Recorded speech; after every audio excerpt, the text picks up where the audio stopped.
Hello friends, welcome to TechCube Gate classes.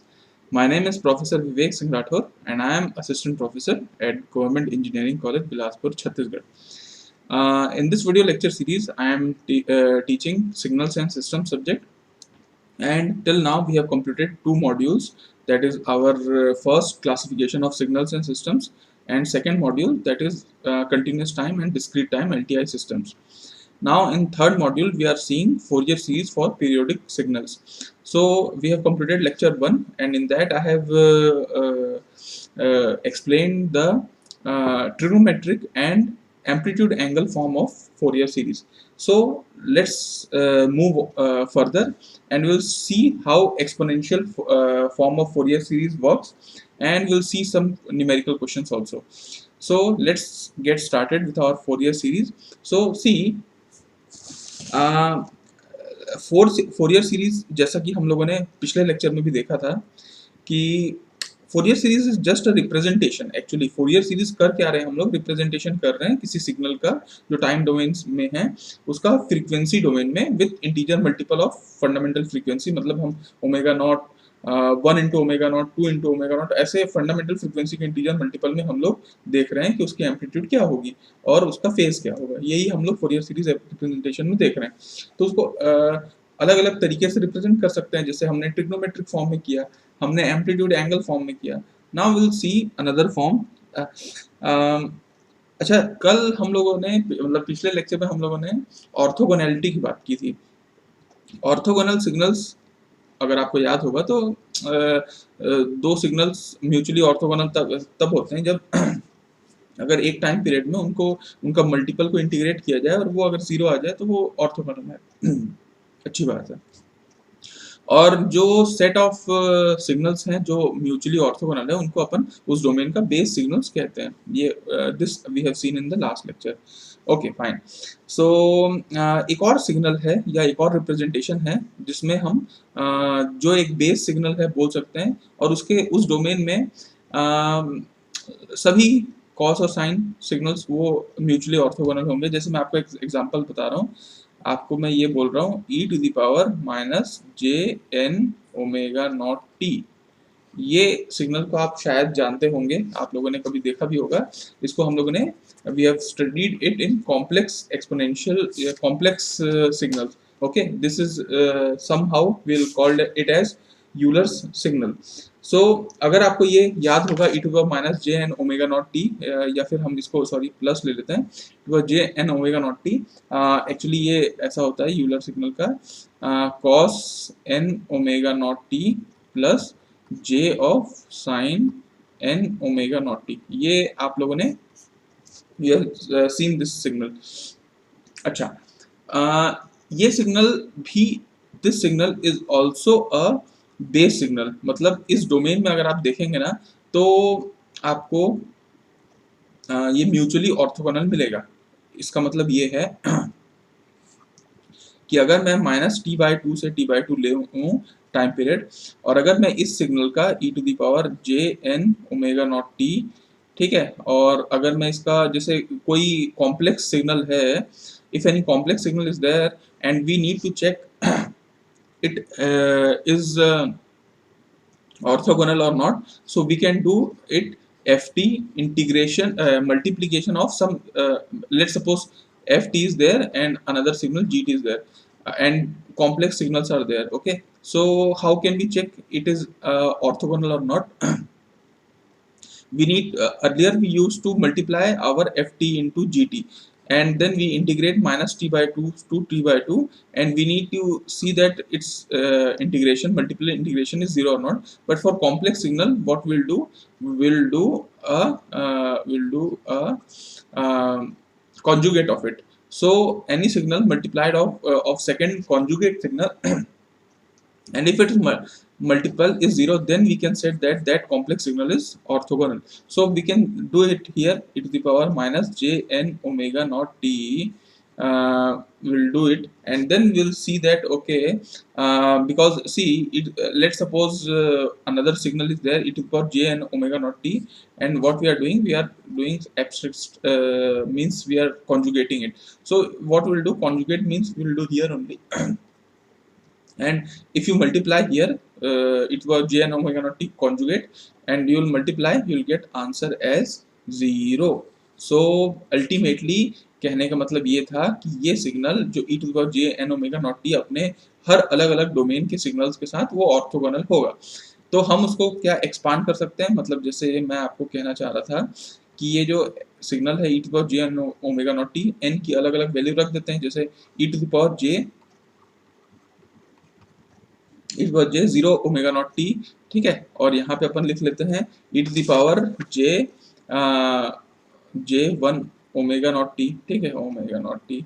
फिर ले लेते हैं e to the power j 2 omega not t, और ये चलता चला जाएगा। और इधर भी अपन ले लेते हैं e to the power minus j omega not t, इसको ले लेते हैं e to the power minus j 2 omega not t, और ये चलता चला जाएगा। इसका मतलब ये है कि अगर हम इस डोमेन की बात करें तो इस डोमेन में चाहे आप n की कोई भी वैल्यू ले लो, ये सब सिग्नल एक दूसरे से म्यूचुअल ऑर्थोगोनल होंगे।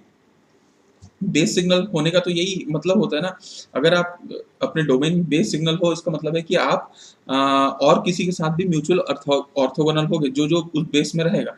तो ऑब्वियसली अगर आप इस e to the power j 0 omega, ये जो वैल्यू है ई टू द पावर 0 मतलब तो 1 ही होता है, तो यहाँ पे अपन 1 ले लेते हैं, और ये हो गया e to the power j omega not t to j 2 omega not t to minus j omega, ये सब एक दूसरे से ना म्यूचुअल ऑर्थोगोनल है, इसीलिए इन सब को हम लोग एक फॉर्म में e to power J N omega not t लिख दिए हैं, एन की वैल्यू आप रख सकते हैं।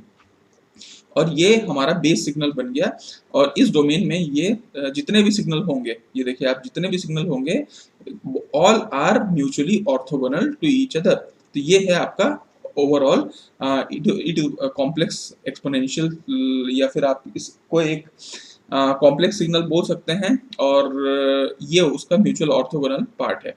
अच्छी बात है। तो अगर ऐसा है अगर ऐसा है तो हम आगे इसको कैसे सॉल्व कर सकते हैं। एफ टी को कोई एक हमारा टाइम डोमेन सिग्नल है, इसको हम कैसे लिख सकते हैं। इसको हम ऐसे लिख सकते हैं कि देखिए यहाँ पे अगर आप देखें तो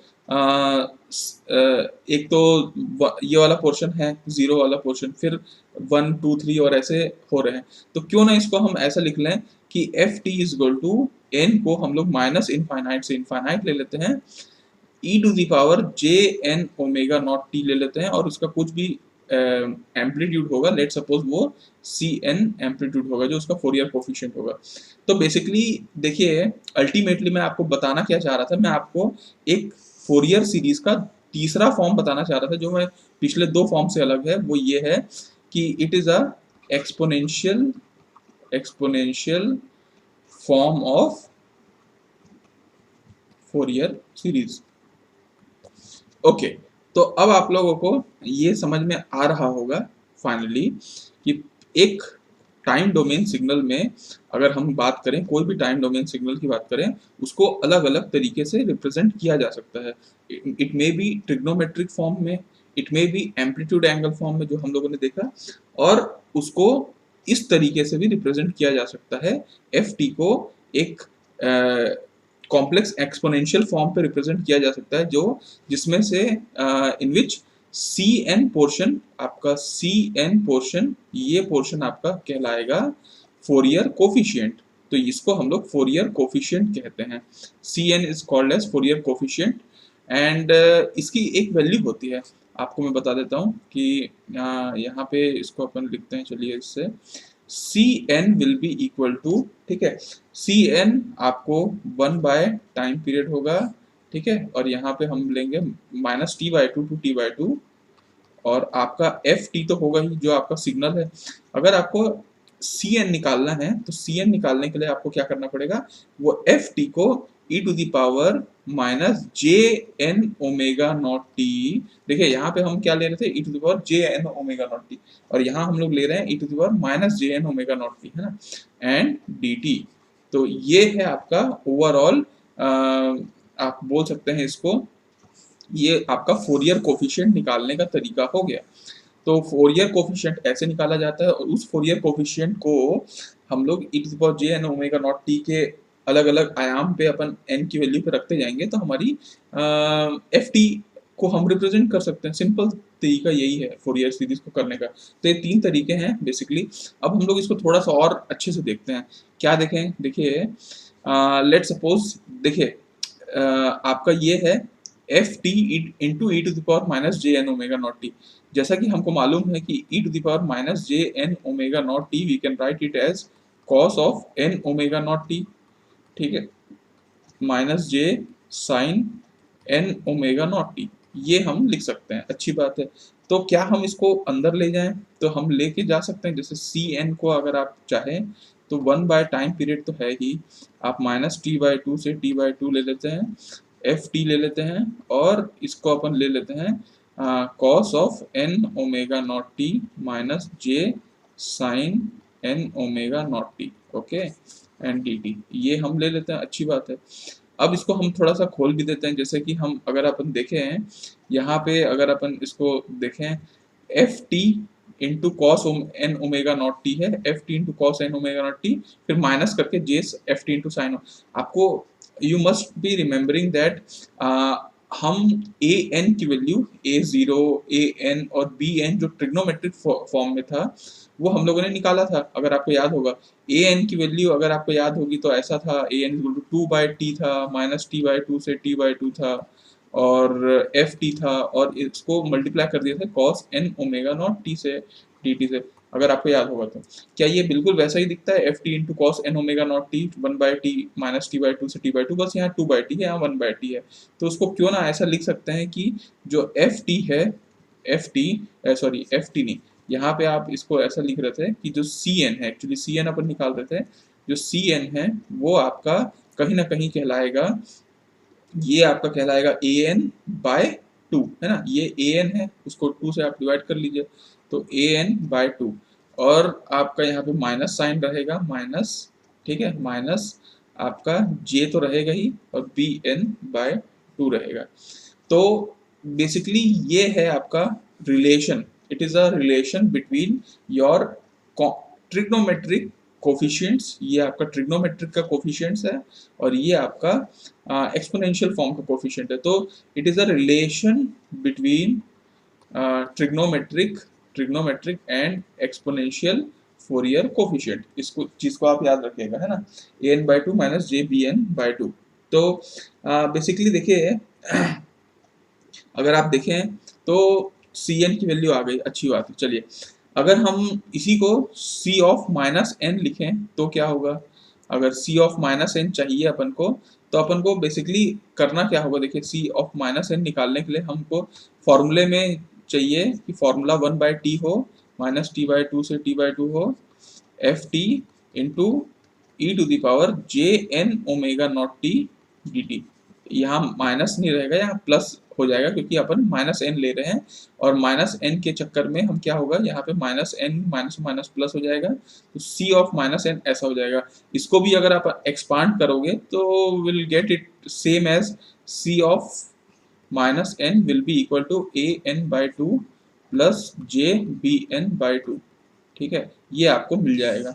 कहीं ना कहीं आप अगर देखेंगे तो सी ऑफ माइनस एन कहीं ना कहीं सी ऑफ एन का कॉन्जुगेट है, अगर आप ध्यान से देखिएगा, ये n by two minus j B N by two है, और यहाँ a N by two plus J B N by two ये है, तो कहीं ना कहीं ये इसका ऐसा रिलेशन बना रहा है। और ऐसा रिलेशन तब बनता है, मतलब अगर कोई एक्सपोनेंशियल फॉर्म का अगर आप कॉन्जुगेट लें और उसका माइनस वर्जन ले लें, वो अगर बराबर है तो ये सीधा सीधा दर्शाता है कि वो कॉन्जुगेट सिमेट्रिक है। ये हम लोगों ने इवन ऑड सिग्नल के लिए के समय भी देखा था, आप उस लेक्चर को देख लीजिएगा, कॉन्जुगेट सिमेट्रिक सिग्नल। तो देखिए कहीं ना कहीं अगर आपसे ये क्वेश्चन, क्योंकि फोरियर सीरीज से जनरली मतलब ऐसे वन लाइनर क्वेश्चन भी पूछे जाते हैं, और कभी कभी तो फोरियर कोफिशिएंट निकालने बोला जाता है। तो देखिए पहली बात तो अगर आपसे कोई पूछे कि क्या जो फोरियर कोफिशिएंट है, ये फोरियर कोफिशिएंट है ना एक्सपोनेंशियल फॉर्म का, तो फोरियर जो कोफिशिएंट होता है वो क्या कॉन्जुगेट सिमेट्रिक होता है क्या, या इसको अगर बोलें इवन कॉन्जुगेट होता है क्या, तो आप बोलेंगे कि बिल्कुल होता है सर। क्यों होता है, क्योंकि आपको जब c ऑफ माइनस एन करते हैं वो सी एन कॉन्जुगेट के बराबर होता है, तो ऑब्वियसली बात है कि इसका जो फोरियर कोफिशिएंट है वो बिल्कुल बिल्कुल बिल्कुल कॉन्जुगेट सिमेट्रिक है, ठीक है। और कैसे आया, आप लोगों को मैंने अभी अभी बताया कि वो कैसे आया बेसिकली। तो आपको अल्टीमेटली दो फॉर्मूला याद रखना है, एक तो exponential form of Fourier series जो f T is equal to आपका माइनस इनफाइनाइट से इनफाइनाइट आप e to power J N omega not t को सी एन फोरियर कोफिशिएंट के साथ आप ले लीजिए सारे को, और फोरियर कोफिशिएंट निकालना है तो आप one by T minus T by two से T by two f T into E to power minus J N omega not t ले लीजिए।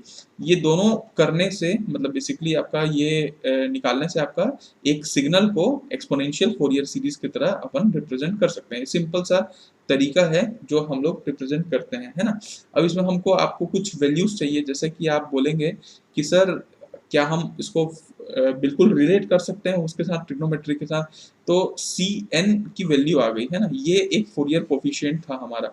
वहां पे ट्रिग्नोमेट्रिक फोरियर सीरीज में कौन से कोफिशिएंट थे, एक ए जीरो था, एक ए एन था और एक बी एन था। और अगर आप एम्पलीट्यूड एंगल फॉर्म में बोलेंगे तो आप बोलेंगे आर जीरो था एक कोफिशिएंट, और एक कोफिशिएंट आर एन था, और आप फेस के लिए फाई एन भी आप बोलते थे, अच्छी बात है, ठीक है। यहाँ पे सी एन फोरियर कोफिशिएंट है, सिर्फ एक फोरियर कोफिशिएंट है, और इसके अलावा अभी सी जीरो भी निकालना बाकी है। मतलब सी जीरो, देखिए सी जीरो क्या होगा आप इसमें निकाल लीजिए। जैसे सी एन की वैल्यू होती है a N by two minus j B N by two, ये होती है, ठीक है। अगर आपको मान लीजिए सी जीरो निकालना है तो आप बेसिकली क्या करेंगे, a zero by two minus j b zero by two. आपको पता है कि बी जीरो की वैल्यू क्या होती थी, जीरो ही होती थी, है ना। तो ओके, सॉरी, इससे निकालने के बजाय हम डायरेक्ट उससे निकालते हैं, मे बी इससे हम निकालें जो हमारा मेन फॉर्मूला है सी ऑफ एन का, जैसे हम यहाँ निकालते हैं। चलिए, सी ऑफ एन का फॉर्मूला होता है one by T minus T by two से T by two f T into E to the power minus J N omega not T D T, ये होता है। अब अगर हम लोग इसमें सी जीरो की वैल्यू निकालना चाहते हैं तो हम यहाँ पे एन की वैल्यू जीरो रख देते हैं। So we'll do it as n is equal to 0 to e to power 0 is 1, so we'll get it as 1 by t minus t by 2 से t by 2 ft dt, and which is same as that of a naught, okay। तो c0 की value equal to a naught value होती है ना। तो जो भी आप डीसी कंपोनेंट निकाल रहे हैं, आपको अगर याद होगा, देखिए तीनों फॉर्म का अगर आप बात करेंगे, ए जीरो आपका ट्रिग्नोमेट्रिक में डीसी पार्ट होता है, एम्पलीट्यूड एंगल फॉर्म में आर जीरो की वैल्यू होती है, और अगर आप एक्सपोनेंशियल फोरियर सीरीज की बात करेंगे तो सी जीरो होता है। ये तीनों के तीनों बराबर हैं, इक्वल हैं, इस चीज को आप याद रखिएगा, है ना। ओके, तो बेसिकली ये है इन तीनों का रिलेशन। अगर आप सी एन का, सी एन जो है, ठीक है, सी एन अगर आप देखें a n by two minus j B N by two है आपका। अगर आप इसका मॉड निकालना चाहें, मतलब आप देखना चाहते हैं कि ये जो फोरियर कोफिशिएंट हम निकाल रहे हैं इसका मैग्नीट्यूड क्या होता होगा, तो आप अगर इसका मॉड निकालना चाहें तो आप इसका मॉड निकाल सकते हैं। तो आपको यहाँ पे मिलेगा ए एन बाई टू का whole square plus B N by two का होल स्क्वायर, ये हम लोगों को जनरली मिलेगा, है ना। उसके बाद हम लोग आते हैं अपने नेक्स्ट, इसको हम सॉल्व करते हैं तो हमको क्या मिलेगा, देखिए basically mod of A N square by four लगभग, और B N square by four, है ना। तो आप इसको ऐसा भी कर सकते हैं कि यहाँ पे इसको टू को बाहर लेके आप इसको लिख सकते हैं a N square plus B N square, ठीक है। और अगर आप इसको देखें, देखिए अगर आपको आर एन की वैल्यू याद आ रही होगी, अगर आपको आर एन जो हम क्या एम्पलीट्यूड एंगल फॉर्म में लिखते थे आर एन की वैल्यू, तो आपको a N square plus B N square है, ये आप पिछले वाले लेक्चर में देख सकते हैं, ये आर एन स्क्वायर, ये आर एन की वैल्यू है। तो हम इसको मॉड ऑफ सी एन को हम आर एन बाय टू भी लिख सकते हैं, ये चीज़ हम कर सकते हैं। देखिए मैं एक्चुअली रिलेशन खोजने की कोशिश कर रहा हूँ कि क्या हम रिलेशन खोज सकते हैं एक दूसरे के एक्सपोनेंशियल पे। बाकी जब क्वेश्चन बनाएंगे तो ये क्वेश्चन बहुत आसान हो जाएंगे आपके लिए, ये मैं भरोसा दिलाता हूँ, अगर आप अच्छे से फॉलो कर रहे होंगे तो ये है, ठीक है। अगर हम सी एन की वैल्यू निकालना चाहें एंगल, क्योंकि हम फोरियर कोफिशिएंट निकाल रहे हैं, तो फोरियर कोफिशिएंट जो एक्सपोनेंशियल फॉर्म का है उसका मैग्नीट्यूड कितना आता है, तो ये आता है आर एन बाई टू आता है मान लीजिए, है ना, अगर उस टर्म्स में हम देखें तो। और अगर यही चीज अगर आप सी ऑफ माइनस एन कभी अगर आप निकालेंगे तो सी ऑफ माइनस एन कभी आपको याद होगा, सी ऑफ माइनस एन होता है a N by two plus J B N by two, तो आपको सेम चीज मिलेगा आर एन बाई टू, या फिर अगर आप कर लीजिए under root of A N square plus B N square by two, ये आप कर सकते हैं। और अगर फेस की बात करेंगे तो एंगल आपका सी एन की वैल्यू अगर आप चाहिए तो आप निकाल सकते हैं tan inverse b N by A N, है ना, ये आपका एंगल होता है। अगर आप इसमें एंगल निकालना चाहें तो कोई भी है सी ऑफ एन का एंगल निकालना चाहें तो आप वैसे यहाँ पे सी ऑफ एन का एंगल निकालेंगे तो यहाँ माइनस साइन है, तो एक काम करते हैं यहाँ पे हम माइनस साइन का इस्तेमाल करते हैं, है ना, will do it as minus of B N, और ये माइनस बाहर आ जाएगा तो minus tan inverse of B N by A N, है ना। ये देखिए ये चीज हो गया है। अब हम क्या करें, इसको प्लॉट करते हैं, चलिए प्लॉट करके देखते हैं। तो आपको, क्योंकि हम कर क्या रहे हैं एक्चुअली, हम रिप्रेजेंटेशन ही देख रहे हैं ना कोई भी सिग्नल का, तो मान लीजिए एक एफ टी सिग्नल था उसका रिप्रेजेंटेशन हम यहाँ पे देख रहे हैं, ठीक है। और यहाँ पे हम देखें, मान लीजिए ये वाला जो पोर्शन है ये फ्रीक्वेंसी वाला है एक्सिस, और horizontal axis is frequency and this is your mod of C N, है ना, ये आपका एम्पलीट्यूड दर्शाएगा फोरियर कोफिशिएंट का। तो चलिए फोरियर कोफिशिएंट का एम्पलीट्यूड देखते हैं, ठीक। अच्छा, इसकी वैल्यू भी अपन डाल देते हैं यहाँ पे, ये वाली वैल्यू 0 है, ये वाली वैल्यू ओमेगा नॉट है, ये वैल्यू 2 ओमेगा नॉट है, ये वैल्यू 3 ओमेगा नॉट है, और ये ऐसे फंडामेंटल फ्रीक्वेंसी में चलता चला जाएगा, minus omega naught, minus 2 omega not, और ऐसे चलता चला जाएगा। अब हम देखें ठीक जीरो पे, जीरो फ्रीक्वेंसी पे कौन सा प्लॉट होता है, तो आपको पता है ठीक जीरो फ्रीक्वेंसी पे डीसी प्लॉट होता है, और वो वैल्यू है आपकी, आप चाहे सी जीरो बोल दीजिए, चाहे आप उसको ए जीरो बोल दीजिए, चाहे आर जीरो बोल दीजिए, एक ही बराबर है, ओके फाइन। और ओमेगा नॉट पे कोई फ्रीक्वेंसी है क्या, तो ओमेगा नॉट पे ऑब्वियसली मतलब यहाँ पे n की वैल्यू 1 है, तो सी 1 अगर अपन निकाले तो सी 1 अपन निकाल सकते हैं बिल्कुल, आर 1/2 होगा, या फिर under root of A N square plus B N square, कुछ वैल्यू होगी, कुछ वैल्यू होगी। तो लेट सपोज कि यहाँ पे अपन कुछ वैल्यू डाल देते हैं, हो सकता है इस पे भी कोई वैल्यू होगी, हो सकता है इस पे भी कोई वैल्यू होगी, और ऐसे अपन चलते जाएंगे। मान लीजिए इस पे भी कोई वैल्यू होगी, इस पे भी वैल्यू, ऐसे चलते जाएंगे। तो ये आपका जो ये वाला जो प्लॉट है इसको हम लोग मैग्नीट्यूड स्पेक्ट्रम कहते हैं, है ना। तो मैग्नीट्यूड स्पेक्ट्रम, इसका स्पेक्ट्रम का मतलब होता है बेसिकली एक फ्रीक्वेंसी के टर्म्स में क्या क्या उसकी एम्पलीट्यूड है उसको देखना, उसको अपन स्पेक्ट्रम बोलते हैं। तो मैग्नीट्यूड स्पेक्ट्रम ये है। अगर इसी का हम फ्रीक्वेंसी मतलब फेस स्पेक्ट्रम देखना चाहें तो हम इसको प्लॉट कर लेते हैं ऐसे करके, और ये हम इसको बना देते हैं फेस, है ना, इसको हम बना देते हैं फेस। और हम इसमें भी ओमेगा नॉट, है ना, 2 ओमेगा नॉट, 3 ओमेगा नॉट, और यहाँ पे अपन 0, यहाँ पे minus omega naught, minus 2 omega not, ऐसे अपन चलते चले जाते हैं। अब अपन फेस की अगर अपन बात करें तो फेस में देखिए ठीक ओमेगा की वैल्यू 0 पे, at omega is equal to 0, what value we have actually c minus 10 inverse of b0 by a0, b0 is 0, so minus of 10 inverse 0 is 0, so ultimately nothing phase will come, it is 0 only, okay, no problem.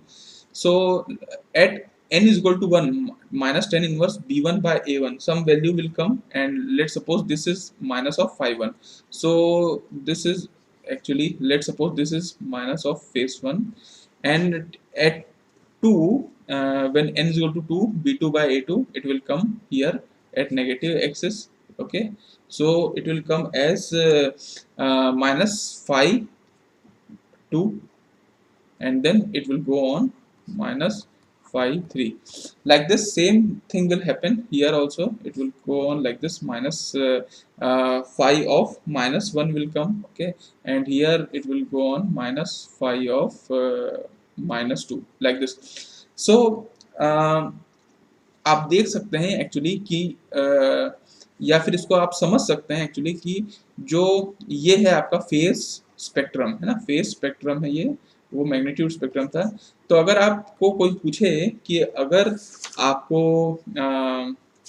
Exponential form का exponential form of trigonometric Fourier series का जो magnitude spectrum होता है क्या वो even होता है, तो आप क्या बोलेंगे? आपको इवन और ऑड तो मैं पहले ही बता चुका हूँ, ये बिल्कुल इवन है, सिमेट्रिक है एक दूसरे का, इसलिए जो मैग्नीट्यूड स्पेक्ट्रम होता है, मैग्नीट्यूड स्पेक्ट्रम ये हमेशा इवन इन नेचर होता है ना। और आपको याद होगा कि ऑड सिग्नल का क्या होता है, फर्स्ट क्वाड्रेंट और थर्ड क्वाड्रेंट बराबर होता है, सेम वैसे ही जैसा। तो यहाँ पे अगर आप फेस स्पेक्ट्रम की बात करें, फेस स्पेक्ट्रम, तो ये हमेशा ऑड होता है ना। तो यही हम लोग मेरे ख्याल से एम्पलीट्यूड एंगल फॉर्म में भी देखे थे, हम लोग ट्रिग्नोमेट्रिक फोरियर सीरीज में भी देखे, तो यही मिलेगा। तो आपको देखिए एक अच्छा खासा ft वाला सिग्नल था, उसको हम लोगों ने इस तरीके से रिप्रेजेंट कर दिया मैग्नीट्यूड स्पेक्ट्रम में और फेस स्पेक्ट्रम में। यही हम फोरियर सीरीज से चाहते हैं एक्चुअली। फोरियर सीरीज एक पीरियोडिक सिग्नल का फ्रीक्वेंसी रिप्रेजेंटेशन करने का तरीका है। ठीक है, ठीक है। तो एक काम करते हैं हम, इसके बाद वाले लेक्चर में क्वेश्चन सॉल्व करेंगे और हम देखने वाले हैं कि आपको ना कुछ कुछ क्वेश्चंस मैं वहाँ पे प्रैक्टिस कराऊंगा। जैसे कि आपको ऐसे क्वेश्चंस होंगे कि आपका एक, मान लीजिए एक ऐसा सिग्नल है, ठीक है, ऐसा सिग्नल है, इसका फोरियर सीरीज क्या होगा या फोरियर कोफिशिएंट क्या होगा। जनरली फोरियर कोफिशिएंट के बारे में पूछा जाता है सिग्नल सेंस सिस्टम में, क्योंकि फोरियर सीरीज तो आप, फोरियर कोफिशिएंट पता है तो फोरियर सीरीज तो आप बना ही सकते हो। अगर हम इसको बना लिए, ठीक है, एक्चुअली सबसे पहले हम लोग देखने वाले हैं इम्पल्स ट्रेन का। इम्पल्स अगर कोई सिग्नल है उसका फोरियर सीरीज क्या होगा, अगर ये हमको आ जाए तो हम इसको आसानी से निकाल सकते हैं। फिर हम अगर ये भी बन जाएगा तो हम इसमें थोड़ा और वेरिएशन ला सकते हैं, मतलब अगर ये सिग्नल है तो इसको ऊपर नीचे कर सकते हैं। ठीक है, ऊपर नीचे मतलब आप इसको ऐसा ऐसा ऐसा ऐसा वाला सिग्नल भी बना सकते हैं। ठीक है, और उसके बाद आप कुछ भी, उसके बाद आप इसी का सॉ टूथ वाले को भी बना सकते हैं। ठीक है, सॉ टूथ जो सिग्नल आता है वो भी आप बना सकते हैं। और उसके बाद आपको अगर कोई बोले कि आपको एक स्विच्ड पल्स दिया हुआ है, स्विच्ड, इसका फोरियर सीरीज निकालें तो भी आप निकाल सकते हैं। मतलब ऐसे जितने भी प्रकार के, अगर आपको कोई मैथमेटिकली बोले कि भैया साइन ओमेगा नॉट टी या कॉस ओमेगा नॉट टी का फोरियर सीरीज बताइए, तो आप सक्षम होना चाहिए कि वो भी आप बना सकें, है ना। उसके बाद आपको एक कंक्लूजन पे एक्चुअली आना है कि कंक्लूजन पे एक टेबल आपको बनाना है, टेबल समझना है, और वही टेबल से हम लोग most of the objective type question, ईएस वाले क्वेश्चन तो ऐसे ही बन जाते हैं। मोस्ट जो क्वेश्चन है वो इसी टेबल से बनना है कि अगर आपका सिग्नल रियल है तो कैसे टाइप का बनेगा, या फोरियर कोफिशिएंट कौन से होंगे, वो सब हम लोगों को देखना है। और हम लोगों को बहुत सारे इसमें देखने होंगे कि हाफ वेव सिमेट्रिक सिग्नल्स, मतलब हाफ वेव सिमेट्री जो फोरियर सीरीज होते हैं वो कैसे होते हैं। ठीक है, और वो अगर हम समझ गए तो उसके बाद तो फिर हमारे पास कुछ वैसे टॉपिक बचते नहीं हैं। उसके बाद हम लोगों को पावर वगैरह देखना है कि पावर कैसे निकाला जाए और उसका एग्जिस्टेंस कंडीशन। तो ये सारे हम लोग धीरे धीरे आगे बढ़ेंगे। तो मिलेंगे हम लोग नेक्स्ट लेक्चर में। तब तक के लिए tata, bye bye, see you, have a good day. अगर आपको वीडियो अच्छा लग रहा होगा तो आप ज़रूर ज़रूरतमंदों लोगों को, स्टूडेंट्स को शेयर ज़रूर करिए, अपने स्टूडेंट कम्युनिटी में बताइए। और टेक्ट्यूब गेट क्लास सारे ब्रांच, लगभग सारे ब्रांच के लिए फ्री गेट क्लासेस हैं, और हम पूरी मेहनत कर रहे हैं, कंटिन्यूड एफर्ट लगा रहे हैं कि ये एक सीरीज में पूरा आपके सारे सब्जेक्ट कवर अप हो पाए फ्री ऑफ कॉस्ट। और अगले साल का जो गेट है, जो गेट का पासिंग परसेंटेज होता है, उसमें बहुत कम लोग पास हो पाते हैं। गेट का जो कट ऑफ है वो पूरे देश भर में 17-18%, 20% लोग ही सिर्फ क्वालिफाई कर पाते हैं। एक्चुअली क्वेश्चन पेपर एक जैसा है, कट ऑफ एक जैसा है, तो फिर क्यों नहीं क्वालिफाई कर पाते। हाँ, तो प्रॉब्लम कहीं ना कहीं शायद अच्छी गाइडेंस में है, हो सकता है। तो हम कोशिश कर रहे हैं कि एक गाइडेंस प्रोवाइड कर सकें। अच्छी है या खराब, ये तो आप ही बताइएगा। कमेंट बॉक्स में ज़रूर अपने फीडबैक ज़रूर दीजिएगा। और टेलीग्राम ग्रुप भी है, टेलीग्राम ग्रुप में आप ज़रूर ज्वाइन होइएगा। इसके डिस्क्रिप्शन बॉक्स में आपको टेलीग्राम ग्रुप का लिंक मिल जाएगा। वहाँ पे इस लेक्चर के नोट्स शेयर हो जाते हैं, और कोई भी डाउट हो तो वहाँ आप पूछ सकते हैं। ठीक है, तब तक के लिए tata, bye bye, see you, have a good day.